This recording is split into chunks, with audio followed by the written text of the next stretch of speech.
So, good morning, everyone. I hope all of you can see and hear me. Welcome to this online seminar on efficiency, enhancement, and site maintainability of the pumps for sewage application.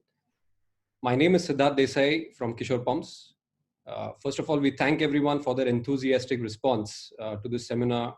I know that all of you must be receiving a flood of invites for webinars on various topics in these difficult times. And we hope all of you and your family members are healthy, well-spirited, and staying safe.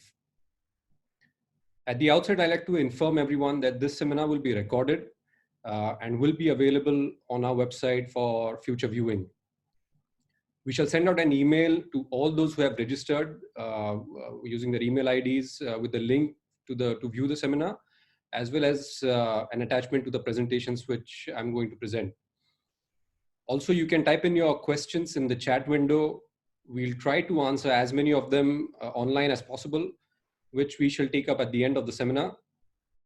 Do mention your name, mobile, and email along with your question in the chat window to enable us to revert with any additional details later if we are unable to reply to them during this seminar. We expect to have about 35 to 40 minutes of presentation and followed by some time of Q&A. So once again, I welcome all of you and thank you again for your enthusiastic response. So I'll jump into the seminar right away.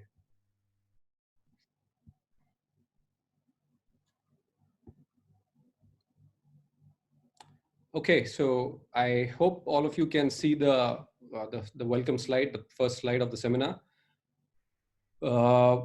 Today's topic is about, as mentioned in the registration email, about enhancing energy efficiency of the pumps, along with how we can improve the maintainability of the pumps at site, either at the sewage treatment plant or at the sewage pumping station.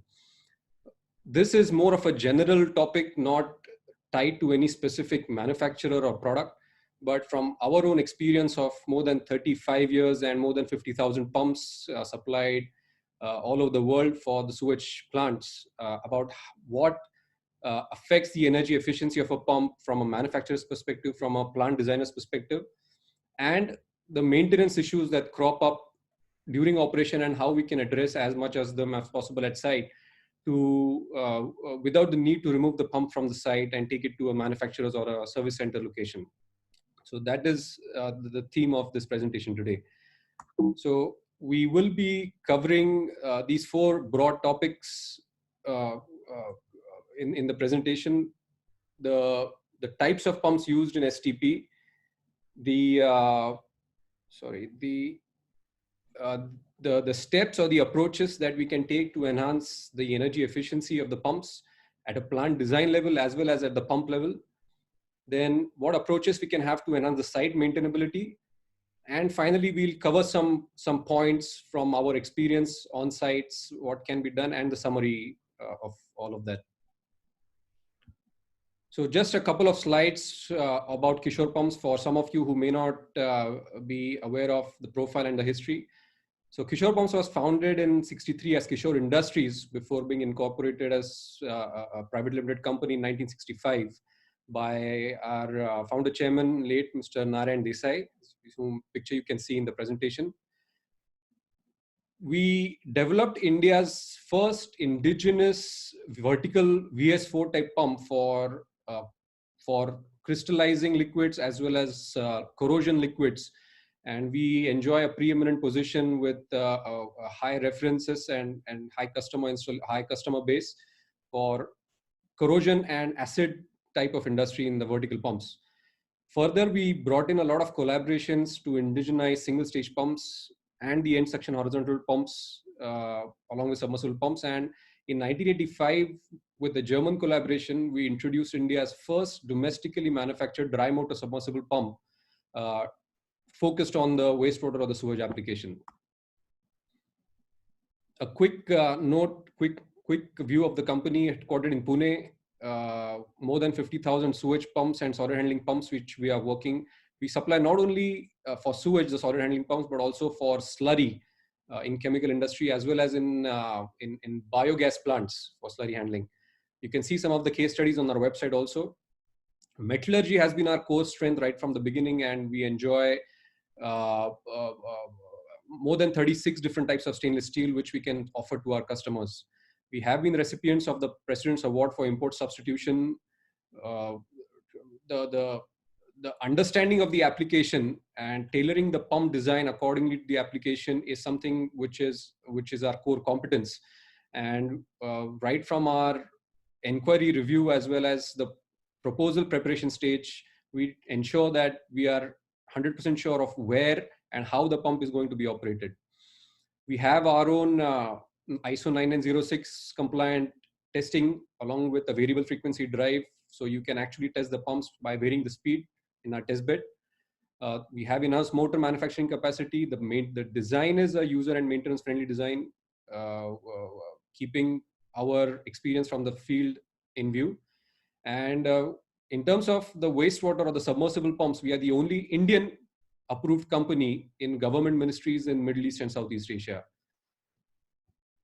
So now jumping into the topic of today about the efficiency and the site maintainability. So first, let us cover the types of pumps which are used in STPs. As you're aware, as most of you may be knowing this, pumps are one of the most maintenance and energy intensive equipments used in the plant. Pumps are always the starting point of treatment, be it getting the liquid into the plant or transferring it to the treatment drain. So the uninterrupted flow of the liquid is very important for the process to continue uninterrupted. Having said that, India does possess some unique challenges when it comes to wastewater and solid handling, especially at sewage treatment plants. And despite these challenges, the pump should be working. So we have actually adapted the pumps over the last almost 30 years to make them suitable for Indian conditions, despite their origin being with a German collaboration.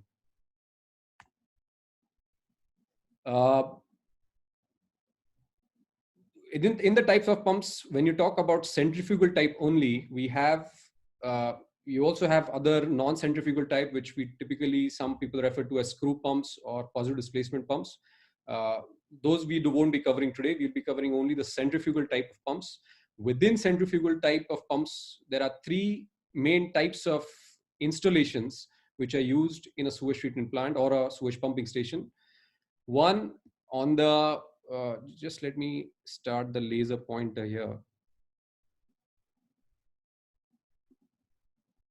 So here are the types of submersible pumps that are used in a sewage treatment plant. So you have the motor, which is IP68, completely flood-proof protection, and within those you have different types of pumps as well as installations.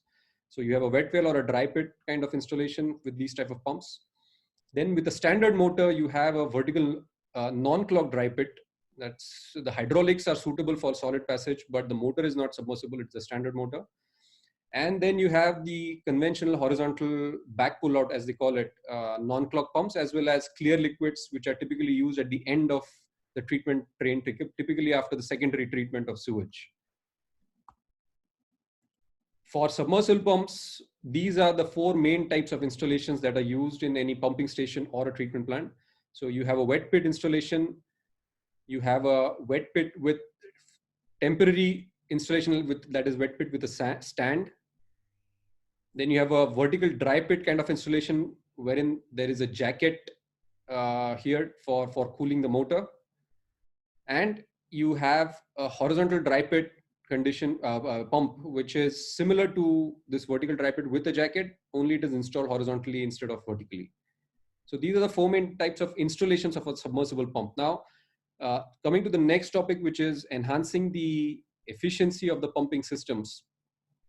So we have looked at two main broad level opportunities to enhance the energy efficiency. One, as we call it at the plant level, that while designing the sewage treatment plants or while in operation or the sewage pumping station, what steps can be taken to enhance the energy efficiency of the pumping system as a whole. So at the plant level, we have one factor about the piping and the piping system characteristics in which the pump operates, which contribute to the energy efficiency.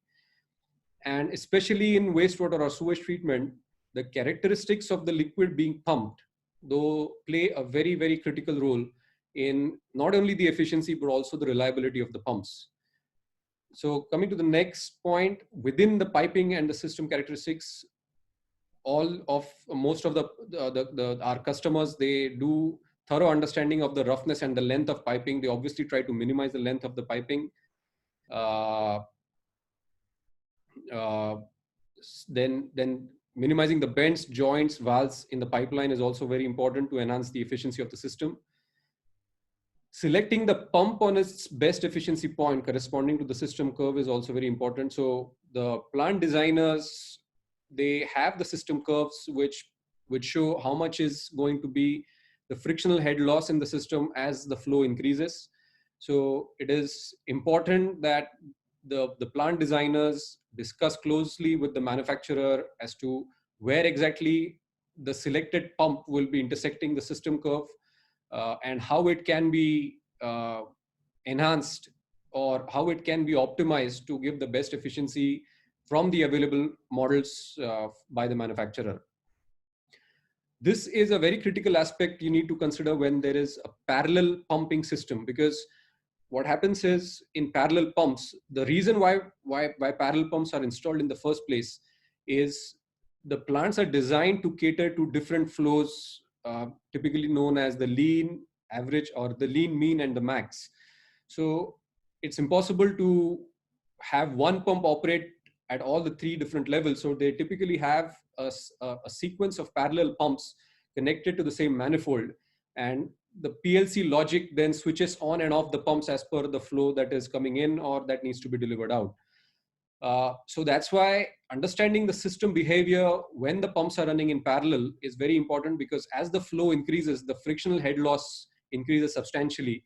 And we need to understand how the dynamic behavior of the frictional head loss and the number of pumps in operation is going to affect the overall performance of the system. One more option to do that is to use speed control, or what we call as a variable frequency drive, to achieve different flow rates from the same pump and maximizing efficiency. Nowadays, we see a majority of the projects or the inquiries incorporating VFD. So most of the plant designers are well aware and acquainted with what a VFD is and how it runs and what benefits it offers. However, I'm going to expand a little bit on this topic a bit in the next slide about VFD is not it's not a one size fits all solution. The selection of the VFD is, or whether to use a VFD or not, is strongly dependent on what kind of piping system you have at the plant. So I'll come to that in the next slide. Then apart from the piping and the system characteristics which affect the energy efficiency, the characteristics of the liquid being pumped are also very, very important, especially in a sewage treatment plant. What I mean by characteristics of the liquid is what kind and size of the solids that are coming in, the nature of those solids, the consistency, how homogeneous or heterogeneous the solids are, or the liquid is with the solids.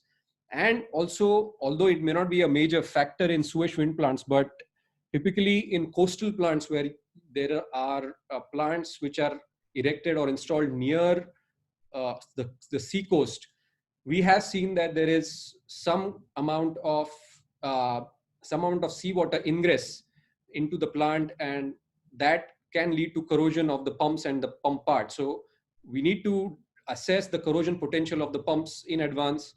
One reason is because if the corrosion is prevalent in the pump will lose its dynamic balancing over time because of differential corrosion inside the pump, and because the impeller is designed to handle solids specifically, and that could lead to further wear and tear and damage to the bearing. So understanding the corrosion potential and selecting the material of construction accordingly is also very important if the plant is located at or near the sea coast and we expect any kind of seawater ingress into the plant. So in the interest of time and the scope of today's presentation, we'll be focusing on some aspects of the speed control and the liquid characteristics of the pump, and what the manufacturers can do or have done for optimizing the efficiency, and what the plant designers also need to be aware of while selecting the pump. One small note on the corrosion potential. In Middle East, typically, since we are also we supply to the ministries in the Middle East, they have a standard wherein they insist on having some kind of an anti-corrosion coating, typically a kind of a ceramic coating on the impeller of the pump to avoid any kind of corrosion, because in Middle East there is a lot of seawater ingress and they have seen corrosion. So to ensure longer life of the pumps and the pump parts, they have insisted on having a anti-corrosion coating or a ceramic coating of the pumps, which we have offered. This is just an option. We can also look at other material options that are there, which can also provide the same corrosion resistance while operation. And finally, at the pump level, so we discussed what at the plant level we can do, but at the pump level, to enhance the energy efficiency over time, there is a standard approach by the manufacturers that we can adjust the suction plate, what we call as the wear plate, to restore the efficiency over time, depending on manufacturer to manufacturer. It also depends on the type of impeller that is being used in the pump. So this is something that can be looked at to enhance the energy efficiency of the pump, and as a standard operating procedure while doing the routine maintenance and check. So now coming to the speed control or the focus, the role of VFDs in a sewage treatment plant to enhance the energy efficiency, we need to understand one very important point, which I mentioned earlier, which is what is the piping system in which the pump is going to operate. What I mean by the piping system is whether the system is a friction head dominated system or a static head dominated system. Many of you who are plant designers may be aware of these terms, but just for some of you who may not be aware of what it exactly means, you can see the two lines on this graph, the green line and the red line. Now what it signifies is that the red line system, that is, if your system curve is somewhat similar to the red line, that means you have a system wherein there is a high level of static or vertical height that the pump has to overcome for the liquid to get transferred. And the frictional loss, that is the pipe friction, the losses in the bends, valves, and other dynamic losses, those are not dominant. The green line, on the other hand, signifies that the vertical lift is not very significant in the total pipeline or the total head loss, but the frictional loss is significant. So understanding the difference between these two and knowing what type of system is available at your plant is very, very important to decide whether a VFD will be effective or not. Based on the VFD literature, as well as the pump affinity laws, as we call it, and the experience of plant designers and pump manufacturers, the efficiency improvements with VFD are visible when the system is a friction head dominated system. That is when your piping system follows something similar to a green line. Now this is exaggerated. You will never have a zero static head. It will probably start somewhere here or here, but the overall head loss is more towards frictional side. That's what this is trying to signify. So if you have a friction dominated system, then installing a VFD will have a much better or a higher effect on energy savings than if you have a static head dominated system. How this happens and why this happens, you can just see it roughly from this graph here. But for details, I can, if anybody is specifically interested to understand why this is there, you can always write to us and we can expand on that. Secondly, if you are going to operate on a VFD, you have to ensure that the motor that is being operated or motor that is being used is compatible for a VFD application. Now, VFD applications are quite VFD designs are I would say available in the market. Some manufacturers prefer to keep the same design for VFD and non-VFD. And for VFD, if there is a VFD requirement, they size up or oversize the motor, whereas some manufacturers choose to have a separate manufacturing process where the VFD is, whenever VFD is being used. There are some differences in how it is manufactured. VFD specifically manufactured motor provides a higher life to the motor, and it also eliminates any kind of harmonics in the system that may be prevalent when you're supplying it through an inverter or VFD. If it is used in a parallel pump, so if you have 5 or 6 pumps that are working in parallel connected to the same manifold and operating on a VFD, we have to ensure that the frequency of all these pumps is absolutely the same, and ideally it should be controlled via PLC. Because if the frequencies are different of the pumps, because of what we call as the affinity laws of the pumps, there will be a pressure difference between one pump is generating and the other pump, and because of that, there is highly likelihood that the higher pressure generating pump will feed the lower pressure generating pump, or it will shut off the non-return valve of the lower pressure generating pump. So to ensure that all the pumps are delivering the required flow when working in parallel on a VFD, it is important to ensure that the frequency is set exactly the same, ideally through a PLC. And it also provides energy elimination, energy saving through elimination of throttling valves, which has been the practice so far. Now it is not very prevalent. So that way VFD helps a lot. Second, now coming to the solid characteristics in how they contribute to the energy efficiency or efficiency enhancement of the pumps. I'm just going to guide you through a typical layout of a sewage treatment plant. So here, for example, you have a raw sewage intake line.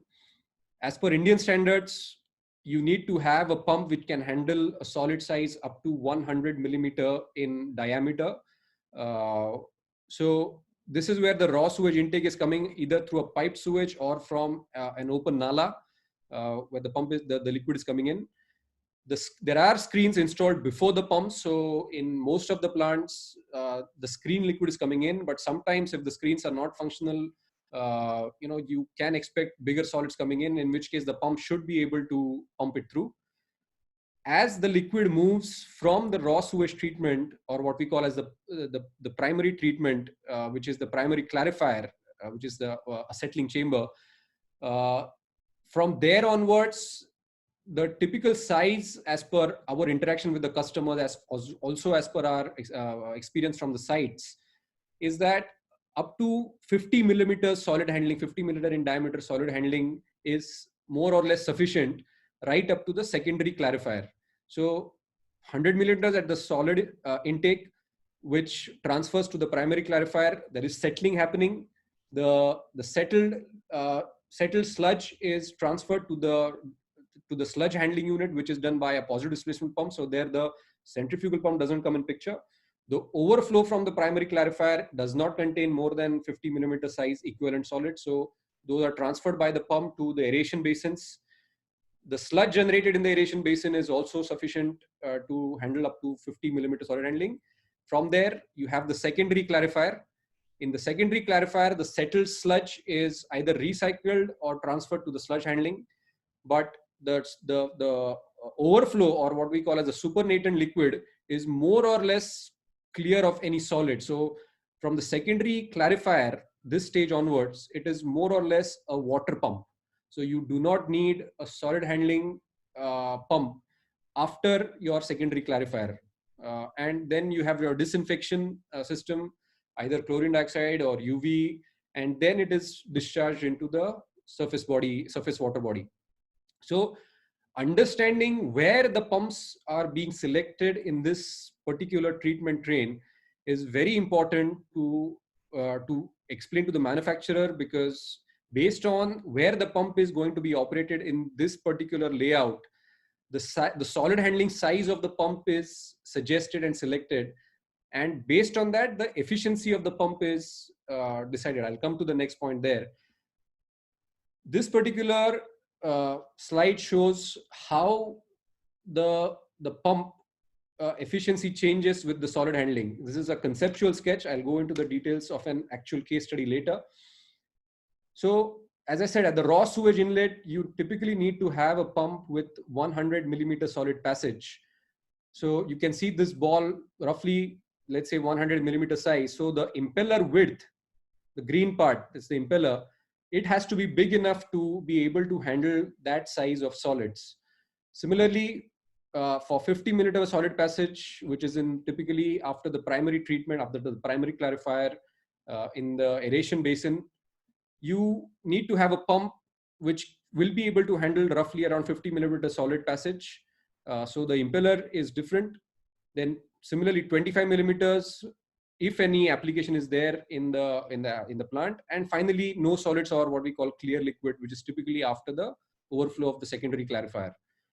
Now, what is important is for the same duty point, that is for the same flow rate and the pressure generated by the pump, the graph on the right hand side shows that the efficiency of the pump increases with lower and lower solid passage requirement.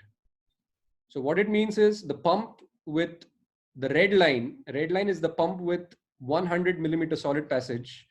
For the same flow and head, the 100 millimeter solid passage design pump will give a lower efficiency than a pump with 50 millimeters, 25 millimeters, and finally with clear liquid requirement. So this particular graph will indicate that understanding what kind of solid size will be used or it's needed to be used is very, very important to understand the application of the pump here. Now, the solids, the kind of solids that are being pumped is also important. As I said, we can have a one-on-one session later if anyone has any specific questions on what type of solids are there. But as far as sites of solids are concerned, this is a critical factor. So discussing with the manufacturer and explaining to the manufacturer that what is going to be the solid handling requirement of the pump is important for the manufacturer to understand, select a pump accordingly, and then select a pump with the maximum possible efficiency, still being able to handle that size of solids. So this is a typical a picture of a primary treatment, or rather this is a raw sewage inlet pumping pit, and this is a secondary treated clarifier pit. So you can see that when you have raw sewage inlet, I'm sure many plant operators will agree with this image. This is unfortunate in India, but it is true. In many places, not just in India, but many places around the world also, there are high amount of solids that are coming in. Sometimes the screens work, sometimes they don't work, but still the pump should be able to work. So here in such kind of applications, you need pumps with higher solid handling capacity, which will mean lower efficiency, but that's a trade-off we need to make. Whereas in the secondary clarifier or at the end of the treatment train, you can have pumps with low to nil solid handling capacity and still have a high efficiency of the pumps. Just a minute. Yeah, okay. So this is just a representative of what the pumps probably would need to handle and how it should be. They should be designed and selected for. Now this is from our own data, that this particular graph shows the efficiency of a pump for different flow rates. We took one particular case wherein the green curve of the efficiency is for a pump that is able to handle 100 millimeter solids. The red line is a pump which is able to handle 50 millimeters of solids. And the black line is a pump which is for clear liquids, which are there.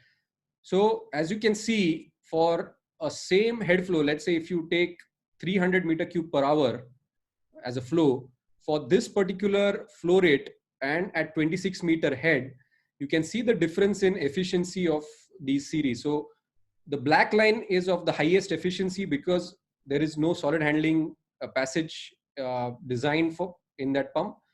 whereas the green line is the pump with the lowest efficiency, because it is a pump which is able to handle up to 100 millimeter of solids. So this is just an illustration of how efficiency reduces with higher solid handling requirement. So again, I would like to repeat or reiterate that understanding your solid handling requirement within a plant, right from raw sewage to primary treatment to secondary treatment to if there is a tertiary treatment, and explain it to the manufacturer to enable the selection of a pump with the maximum efficiency is extremely critical. So for solids to pass through, the impeller design must be modified. Higher solid passage design lowers efficiency.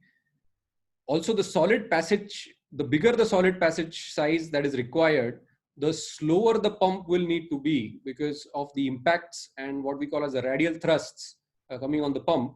So the smaller the solids you can handle, or if there is better screening that the plant designers can make, then we can supply pumps with higher and higher speeds, which can lower the cost of the pump and perhaps also make them more efficient. Obviously, with higher solid passage, there is more wear and tear, mechanical wear and tear on the pump, and effective at the end leading to energy efficiency degradation. Now, what possible avenues that the plant designers can work with or optimize to enhance the energy efficiency?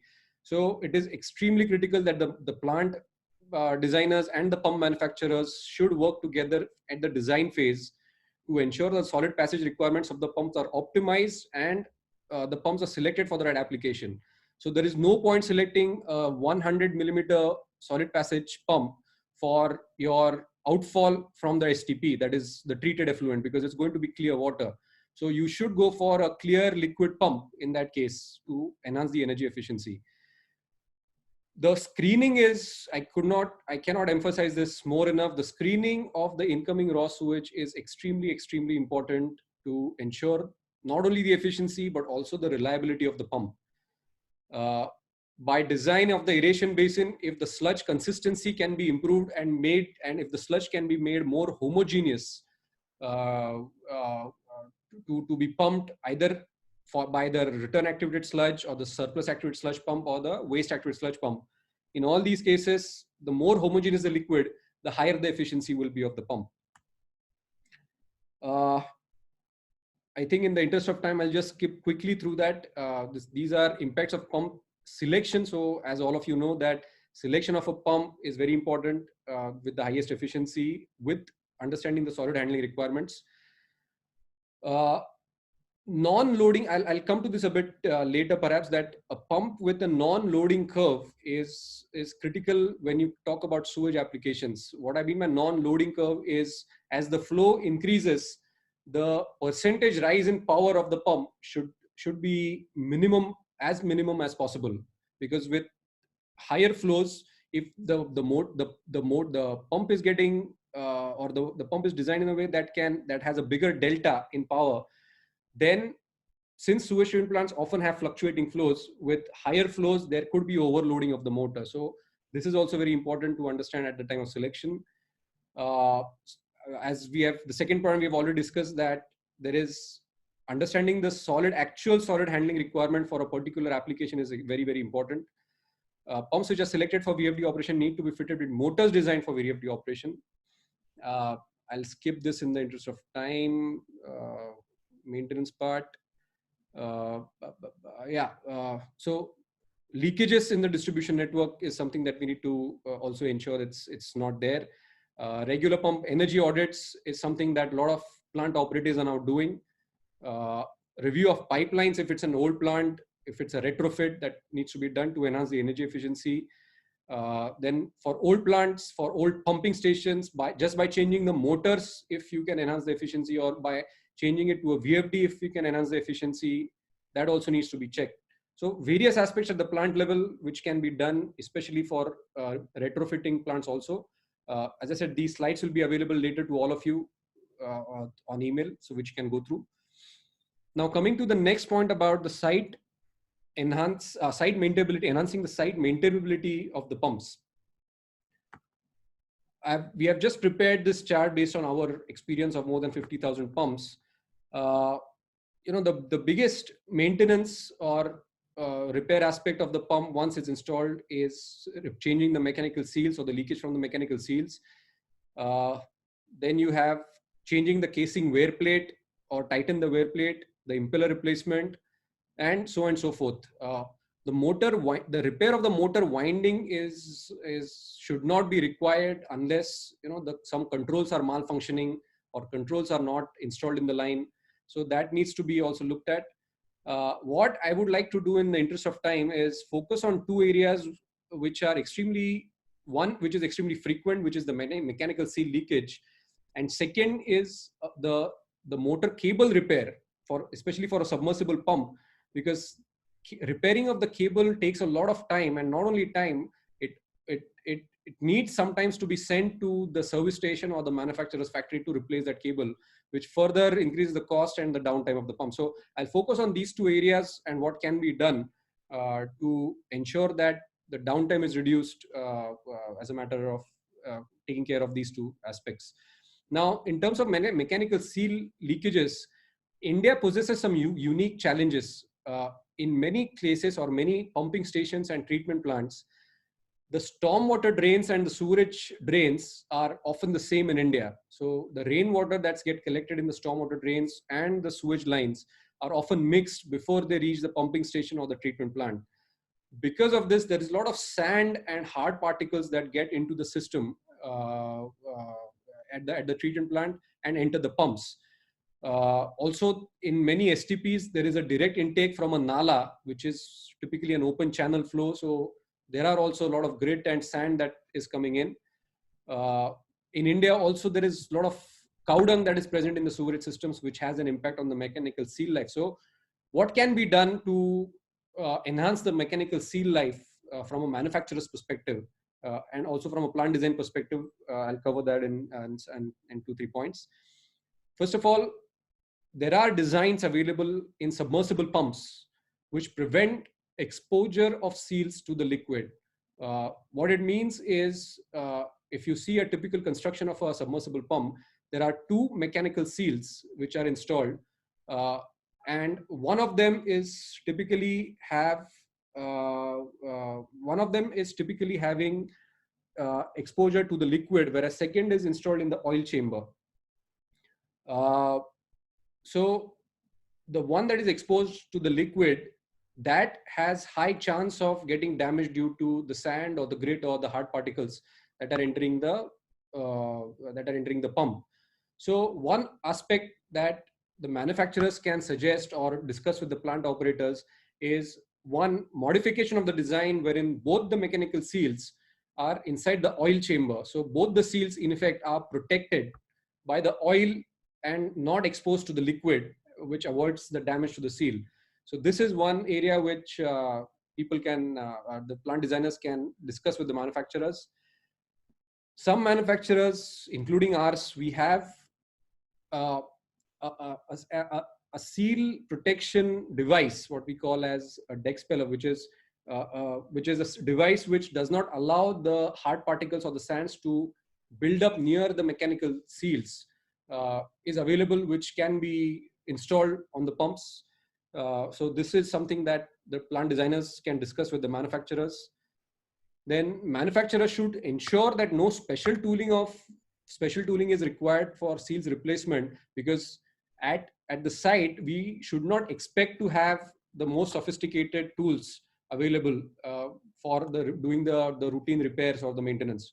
So general tooling should be sufficient to do the repairs on the mechanical seals, and the seal manufacturers as well as the pump manufacturers should work together to ensure that no special tools are required. And from the plant design, for the plant designers, it is important to ensure that as small or as low hard particles like sand and grit are allowed to enter the pumping station or the sewage treatment plant. That will help a long way by designing the flow in a way that will arrest the entry of these hard particles into the pumping stations. So this is regarding the mechanical seals. Now regarding the submersible cable, we have a lot of cases in India wherein the cables are often damaged, either during storage of the pump at the plant before it is installed, during installation, or during operation.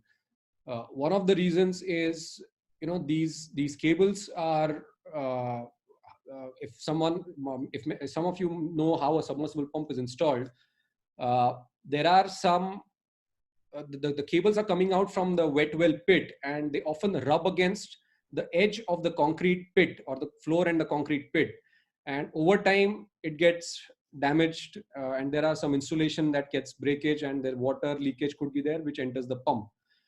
uh, Cables are extremely high value items at for the STPs, and sometimes there is pilferage. There are the cables are cut and stolen also in some cases, or there is moisture entry. So uh, the cable management system sometimes is not their correct cable management system, especially in older plants. So lot of these factors affect the cable longevity, and it often damages the pump, because the liquid enters from the cable into the pump, and the sealing is then of no use. So the motor is then burnt, and you have to change the winding, and then you have longer downtime, and overall cost increases. So some manufacturers, including us, now we have come up with designs wherein the cable can be replaced at site without uh, without having the pump to be taken out of the plant and transported to the service center or the manufacturer's facility. First of all, before the need for cable to be replaced, it is obviously prudent to have the correct cable management system. Ensure that wherever friction between hard surfaces and cables are there, those are eliminated. uh, and, and there is no kind of threat to the insulation, either by UV exposure or by physical friction on the cables.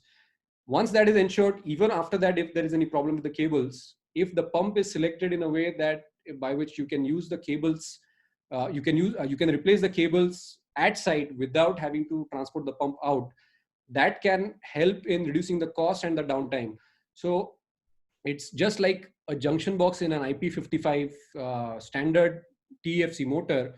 So you just remove the top cover of the motor, you install the cable, you do the required sealing. Again, there is some amount of sealing that is again required, not which is not required in IP55 motors, but for these motors, some amount of sealing is required. What we call as the motor kit or motor replacement kit.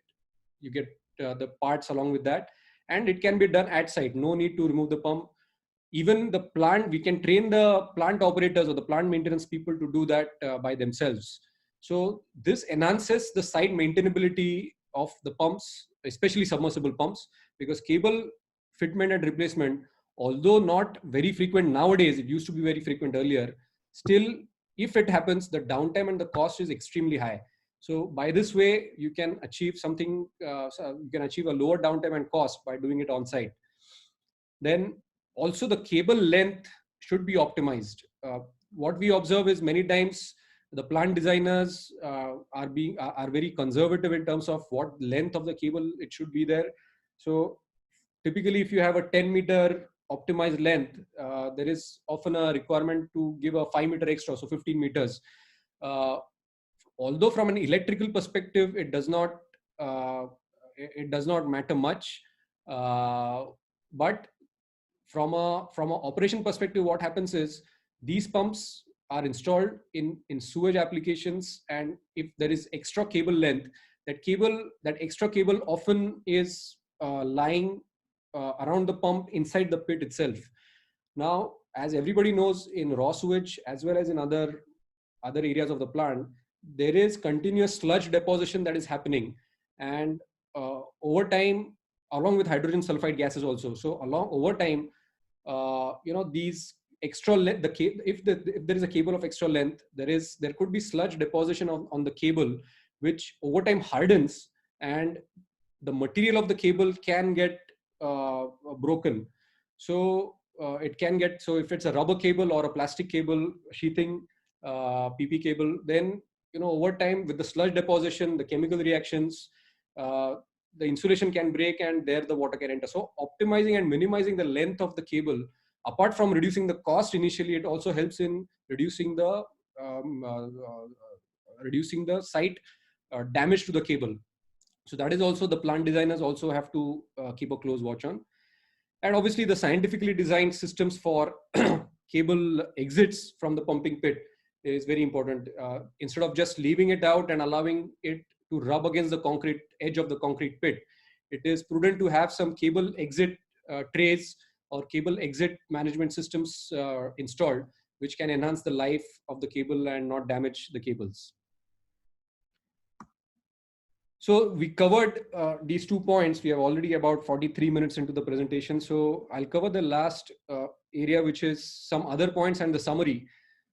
So again, to enhancing the energy efficiency of the pumps, ensuring good practices, good piping practices, and minimizing valves, joints, and bends is not required. So obviously minimizing the piping and the piping joints as much as possible is always a good practice to reduce the energy consumption in the piping system. Thorough discussion with the manufacturer at design stage about whether use of VFDs will achieve better operational efficiency is also important. As I said, if it's a friction head dominated system, you can expect good energy savings. But if it's a static head dominated system, you would probably think that the VFDs can give you energy savings, but in actual, that may not be the case. So a thorough discussion with the manufacturer is also important at the plant design stage. Then selecting the pump as per the minimum required solid passage size, depending on where the pump is using the STP. As I said, no use using a 100 millimeter solid passage pump at the end of the treatment train, which is mostly a clear liquid. You'll lose efficiency. The pump will work, but you lose efficiency. Similarly, if you use a clear liquid pump at the inlet of the plant, which is high solid content, the pump will not operate. Forget about efficiency. The pump itself will not operate. So understanding where the pump is going to operate within the plant and understanding the nuances and the differences within the plant is critical. Selecting the pump with the best efficiency at the needed duty point, which the manufacturer automatically does once the manufacturer is provided with the details, and adjusting the suction side or the wear plate over time as suggested by the manufacturer. Also, in the beginning, I mentioned that understanding whether corrosion is going to be a factor in the selection of the materials is important. Apart from corrosion, it does affect efficiency because with corrosion, there is removal of material. It leads to non-optimization of the liquid passages. The fluid calculations for which the pump design are disturbed because of the material being eaten away by the corrosion, and because of the overall dynamic imbalance happening inside the material, inside the pump, there is further mechanical wear and tear. In terms of enhancing site maintainability, this is something that you need to first of all understand where your pump is, where the plant is located, in which locality, how friendly the environment is in the plant in terms of various maintenance aspects, the crane availability, the tooling availability at site. So discussion with manufacturer about any special tooling that is needed for routine maintenance repairs is very important. It should not. So this is from a site maintainability. You can always send the pump back to the manufacturer's service location or factory where it can get repaired, but you'll see cost increases as well as more downtime. So understanding what kind of site repairs or maintenance is possible with the pump, with the minimum possible tools at the time of initial discussions or plant design level is very important. Then liquid condition, understanding the liquid conditions in terms of type of solids coming inside the pump and impact on the mechanical seal. So again, as we highlighted that sand and grit, they damage the seals. So if you can minimize the entry of these particles into the pumping pit, that will help. Even if you can't, if it's impossible or you cannot ensure that sand and grit cannot enter, this needs to be given a heads up to the manufacturer. The manufacturer can do some design changes which will allow more enhanced life to the mechanical seal. Then, as I mentioned, that optimizing cable length and selecting the pumps with site replaceable cables is also important because this is a large, although not very frequent nowadays, as I said, but this is a huge downtime and cost to the operator if something happens to the cable and you cannot do it at site. For submersible pumps, check with manufacturers if mechanical reverse rotation prevention devices are available. Now, this is something I didn't cover earlier, but what it means is you have often, the plant designers often consider a reverse rotation protection or a anti-rotation electronic device in the control panel, which is typically protection against phase reversal. So if there is any phase reversal in the supply, the pump should not rotate in the clockwise direction. Typical rotation is anti-clockwise, but it should not rotate in the clockwise direction. So this is for phase reversal. But in sewage plants, what happens is over time, the non-return valves in the line, on the discharge line of the pump, especially in the raw sewage pit, they often get choked. And when the pump is off, when the pump is switched off, the user or the operator thinks that the NRV has sealed off the pipeline.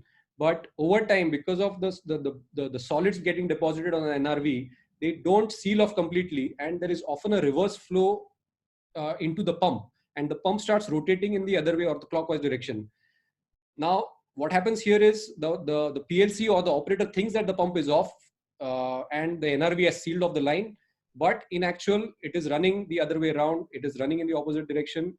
And at that time, if we switch on the PLC control system switches on the pump, then there is a huge thrust and torque that is acted on the pump. So it's like, you can imagine you're driving a car in reverse and you switch immediately to the fifth gear and accelerate fully. So what kind of thrust and torque will come on the shaft? Similarly happens in the pump. So for this, a mechanical reverse rotation protection is very important. You have an electronic reverse rotation protection for phase reversal, but for these type of incidences, typically against sewage treatment plants, this cannot happen in in water supply, but in sewage treatment plants, there is a strong possibility that the NRVs get choked. There is reverse flow, which this operator or the PSL does not know. And inadvertently, the pump is switched on while it is running in the opposite direction. And that over time leads to damage to the shaft and the pump. So this also needs to be checked to ensure that the maintenance requirements are reduced.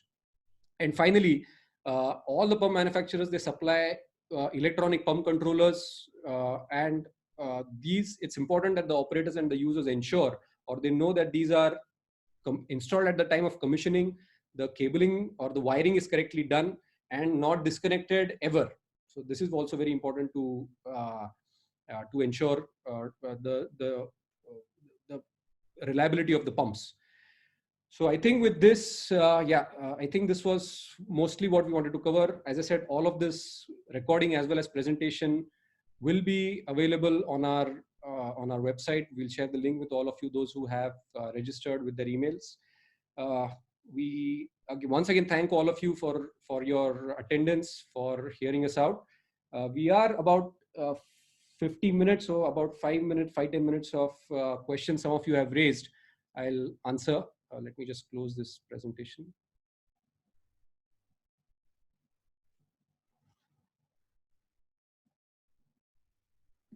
So we have our engineering and sales team who are checking your questions, and I see that we have a lot of questions which are there. We apologize if we are unable to answer all of them in the interest of time, but we'll ensure that since we have your emails and your phone numbers, we'll try to respond to as many of those questions as possible also on email. We'll take some of them online, which our engineering team has checked.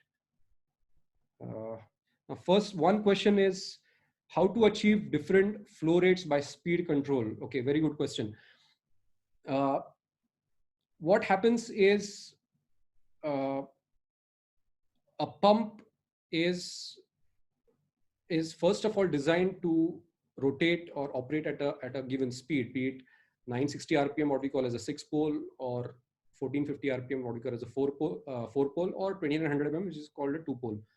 Now, for that particular speed of rotation, the manufacturer has designed the pump to deliver a certain amount of output, that is, a certain amount of flow against a certain pressure. So there is a direct relation between your speed at rotation and what the output is designed for, or the output that is delivered by the pump. Now, there is a concept in pumping literature called affinity laws. In centrifugal pumps, it's called affinity laws, which basically says that if your impeller diameter is remaining the same and your speed changes, then your flow will increase in direct proportion to the speed. Or if you reduce the speed, your flow will reduce in direct proportion to your speed.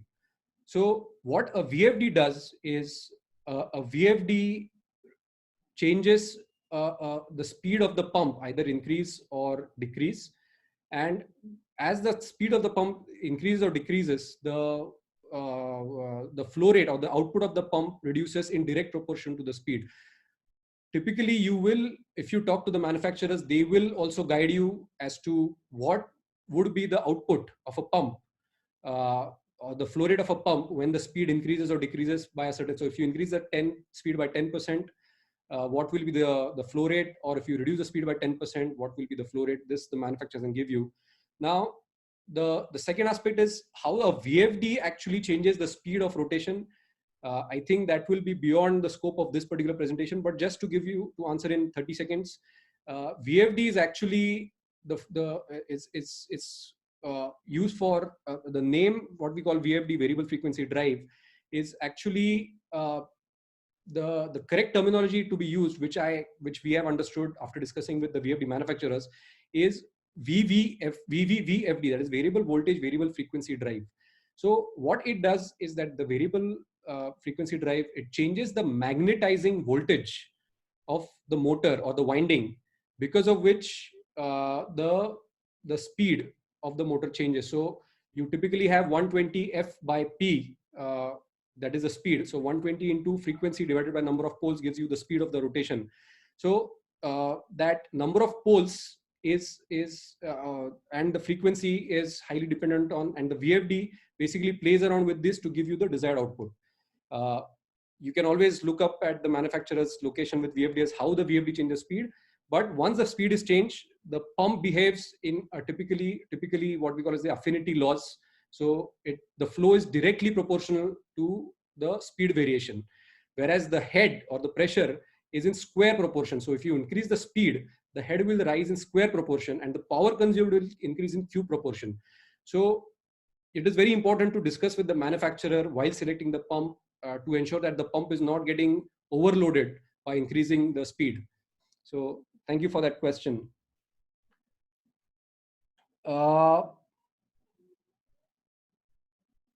Okay, one question is a little elaboration on types of impellers used for wastewater pumps, radial, axial, semi-open, open, closed. Okay, good question. So it also again ties into your solid handling requirement.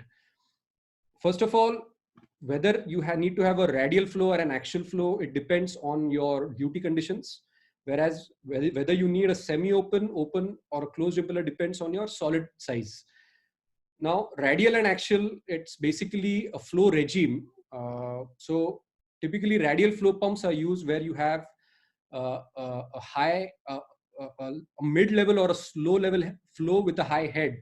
So typically, if you have head requirements above 15 to 20 meters, you would want to go for a radial, you would need to go for a radial pump.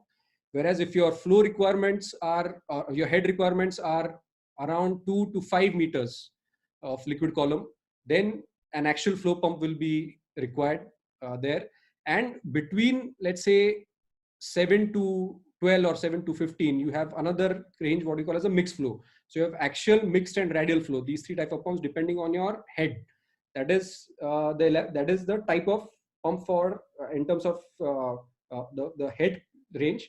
And the impeller, that is semi-open, open, or closed, that depends on your solid size. So if you expect a high solid passage that is required and for a relatively small flow of a pump, then you would want to go with what we call as the open impeller, or sorry, a semi-open impeller.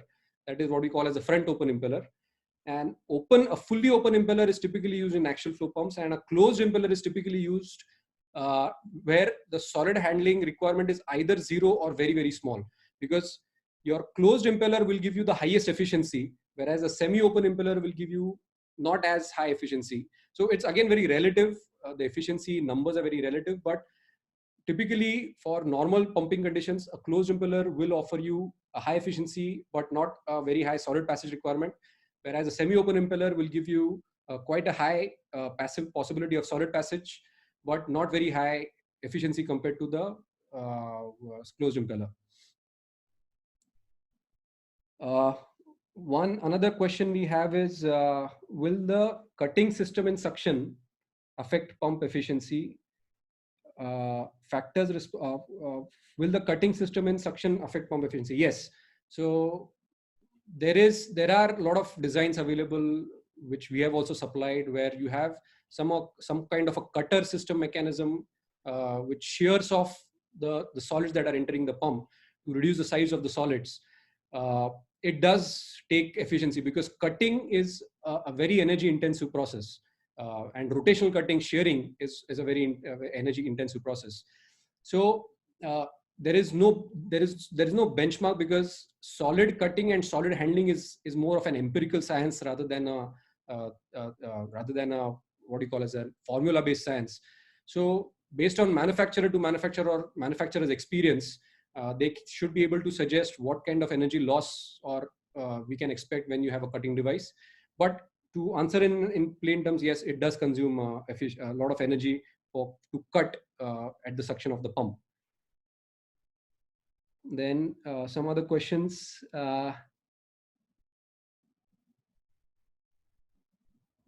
I think one more question is there, which is factors responsible for mechanical seal leakage.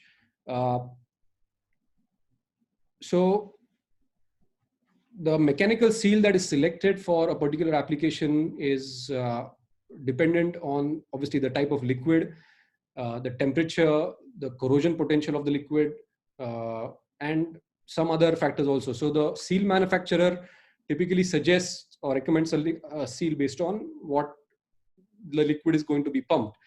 Now, if you talk about wastewater or sewage pumps, the typical factors that are responsible for the seal leakage are, as I mentioned, that one is you have a high